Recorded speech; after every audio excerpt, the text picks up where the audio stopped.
Hindi star with Suresh Kumar में आपका स्वागत है।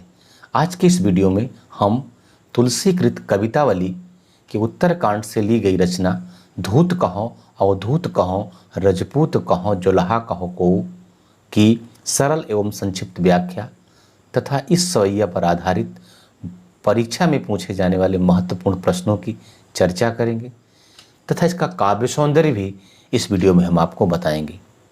वीडियो को अंत तक ध्यान से देखिएगा क्योंकि यह वीडियो आपकी परीक्षा के लिए बहुत ही महत्वपूर्ण है।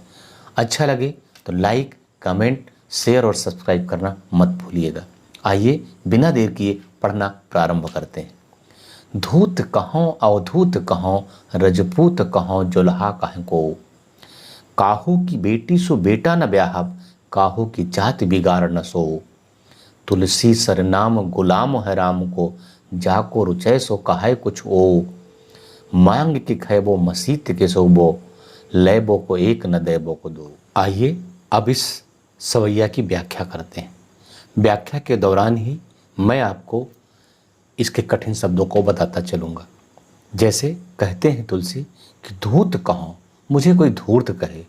अवधूत कहो, अवधूत कहो मतलब सन्यासी कहे। रजपूत कहो, राजपूत कहो। राजपूत आप जानते होंगे, आजकल टीवी में बहुत चर्चा में सुशांत सिंह राजपूत, तो वही राजपूत शब्द है ये। जुलाहा कहो को, जुलाहा कबीर जो एक हमारे भक्त कवि थे, उनको नीरू नीमा नामक जुलाहे ने पाला था। जुलाहा जो बुनकर होते हैं, जो वीविंग का काम करते थे, उनको जुलाहा कहते हैं। आज तो हमारे यहाँ मशीनें बुनाई का काम करती हैं।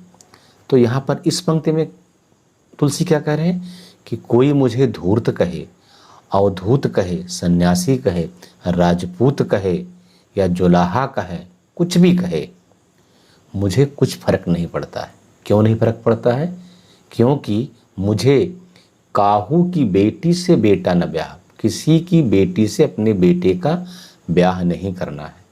काहू की जाति बिगाड़ न सो, मैं किसी की जाति नहीं बिगाड़ना चाहता हूँ, किसी का धर्म नष्ट नहीं करना चाहता हूँ, जाति नष्ट नहीं करना चाहता हूँ। दरअसल तुलसी यहाँ पर जो जाति धर्म के पंगे हैं, जाति धर्म के झगड़े हैं, जो धर्म और जाति के ठेकेदार हैं, उन पर उंगली उठा रहे हैं कि मुझे आपके इस पचड़े में नहीं पड़ना है। जो समाज में सामाजिक असमता, जातिवाद का भेदभाव, संप्रदायवाद का भेदभाव है, उस पर उन्होंने ये प्रश्न चिन्ह लगाया है, उंगली उठाई। फिर आगे तुलसी क्यों कह रहे हैं? तुलसी में साहस कहाँ से आया इस तरह से कहने का? क्योंकि तुलसी सरनाम गुलाम है राम का। तुलसी राम का गुलाम है, तुलसी राम का सेवक है। सरनाम मतलब प्रसिद्ध। तुलसी राम के गुलाम के रूप में प्रसिद्ध है और इसी रूप में प्रसिद्ध होना भी चाहता है। तुलसी राम का भक्त है। जाको रुचय सो कहे कुछ हो, जिसको जो रुचिकर लगे, जिसको जो अच्छा लगे वो कहे, हमें कुछ फर्क नहीं पड़ता क्योंकि मैं राम भक्त हूँ, मैं राम का गुलाम हूँ, राम का सेवक हूँ, राममय हूँ। और क्या कह रहे हैं तुलसी? मांग के खैबो, मैं मांग के खा लूँगा। मसीत में, मसीत को सोईबो, मस्जिद में सो जाऊँगा।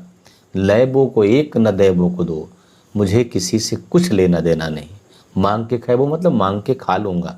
मस्जिद के सोईबो मतलब मस्जिद में सो जाऊँगा।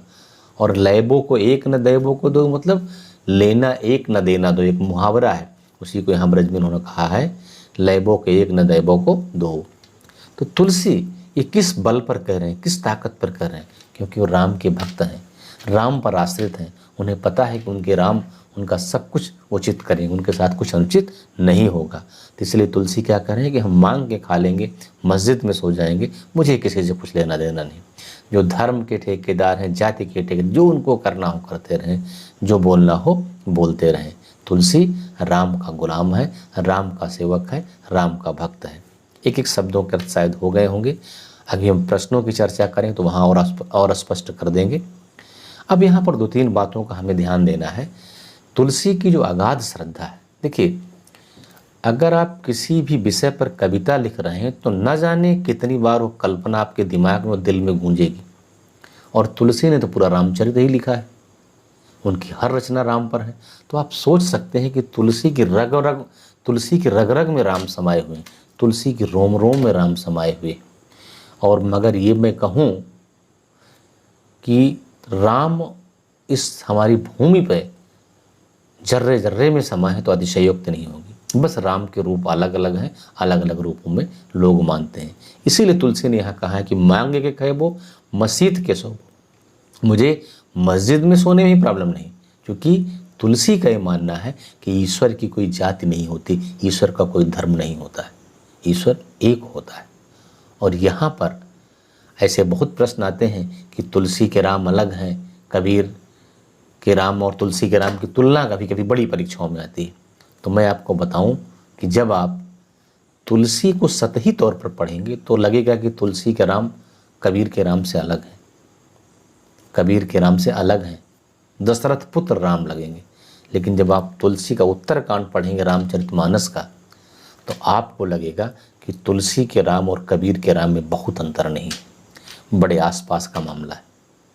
तो ये है तुलसी की भक्ति, क्योंकि उनकी राम भक्ति, उनके राम या उनका धर्म कभी खतरे में नहीं पड़ता, क्योंकि उन्हें पक्का यकीन है कि वो अपने राम पर आश्रित है, उनको अपने राम में श्रद्धा है।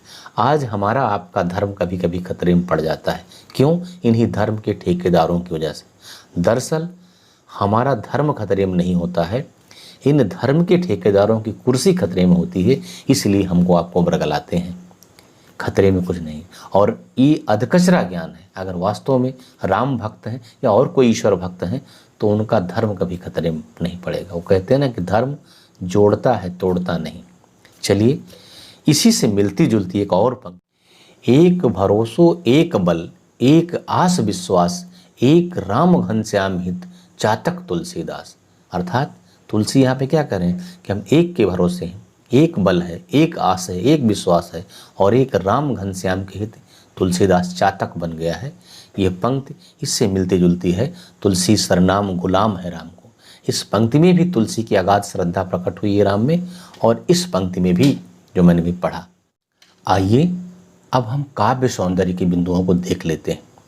काव्य सौंदर्य के, जैसा मैंने आपको पिछले वीडियोज में बताया है, दो पक्ष होते हैं, भाव सौंदर्य और शिल्प सौंदर्य। भाव सौंदर्य में हम कविता के भावनात्मक पक्ष को देखते हैं कि कविता ने भावनात्मक स्तर पर हमें कहाँ तक प्रभावित किया है, कहाँ तक छुआ है।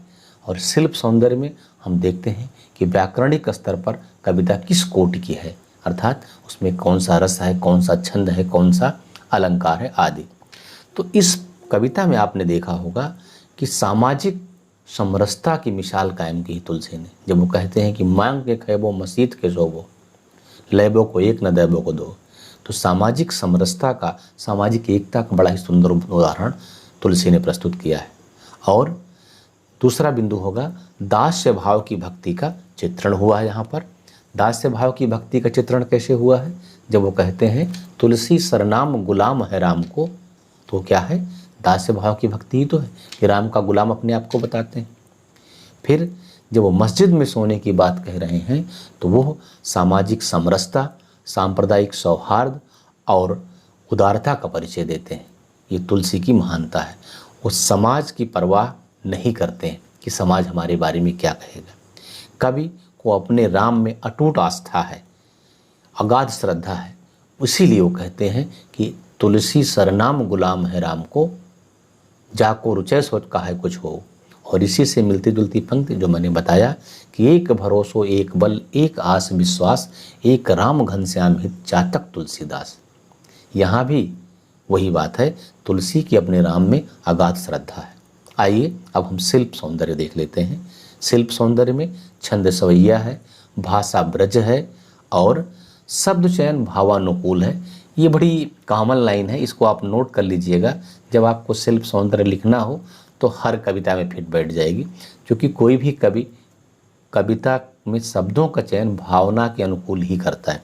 तो एक कॉमन लाइन है, शब्द चयन भावानुकूल है। आप इसको याद कर लें, आप इसको याद कर लेंगे, हर जगह काम आएगी। काव्य गुण प्रसाद है, अनुप्रास अलंकार की छटा यहाँ भी है, जैसे कहो को काहू की, अर्थात जहाँ भी वर्णों की आवृत्ति होगी, अक्षरों की आवृत्ति होगी, वहाँ अनुप्रास अलंकार होगा। अब हम इस पर आधारित प्रश्नों को देख लेते हैं। पहला प्रश्न हम लेते हैं, तुलसी किसके गुलाम के रूप में प्रसिद्ध है? तो आपको मालूम हो गया होगा व्याख्या के दौरान कि राम के गुलाम के रूप में। क्या लिखेंगे इसका उत्तर? तुलसी राम के गुलाम के रूप में प्रसिद्ध है, तुलसी राम के सेवक के रूप में प्रसिद्ध है, तुलसी राम के भक्त के रूप में प्रसिद्ध है। जो आपको अच्छा लगे, 1-2 लाइन 3 लाइन लिख सकते हैं, तीनों में से कोई भी। और अच्छा लिखना चाहते हैं तो लिख देंगे, वो लाइन कोट कर देंगे कि तुलसी सरनाम गुलाम है राम को, जाको रुचे सो काहे कछो। फिर अगली पंक्ति, अगला प्रश्न मैं लेता हूँ, कवि किन पर व्यंग करता है और क्यों? कवि धर्म जाति संप्रदाय की राजनीति करने वाले धर्म के ठेकेदारों पर, मठाधीशों पर व्यंग करता है, क्योंकि इन्होंने सामाजिक समरसता को समाप्त कर दिया है। तुलसी को इस बात की समझ है कि इन धर्म के ठेकेदारों से, इन मठाधीशों से हमारे समाज का कितना नुकसान हो रहा है। आप भी इस चीज़ को बेहतर समझते होंगे। अगला प्रश्न लेता हूँ, कवि अपने किस रूप पर गर्व करता है? तो इसका उत्तर वही होगा, राम भक्त कहने में, स्वयं को राम गुलाम कहने में या मानने में। कवि अपना जीवन निर्वाह किस प्रकार करना चाहता है? कवि क्या कहता है? मांग के खा लेगा, मस्जिद में सो जाएगा, किसी से कुछ लेना देना नहीं, और अपने आराध्य प्रभु श्री राम पर आश्रित मानता है। ये यहाँ पर कवि तुलसीदास का एक फक्कड़पन भी झलकता है, उसे कोई फर्क नहीं पड़ता है, धन संपदा के चक्कर में नहीं। यहाँ पर मुझे हरिवंश राय बच्चन की वो लाइन याद आती है, जग जिस पृथ्वी पर जोड़ा करता वैभव, मैं प्रतिपग से उस पृथ्वी को ठुकराता, मैं प्रतिपग से उस पृथ्वी को ठुकराता। कुछ यही भाव यहाँ तुलसी का भी। आज के लिए बस इतना ही। तो मिलते हैं, कमेंट, कुछ शेयर और सब्सक्राइब जरूर कर दीजिएगा। तब तक के लिए जय हिंद, वंदे मातरम।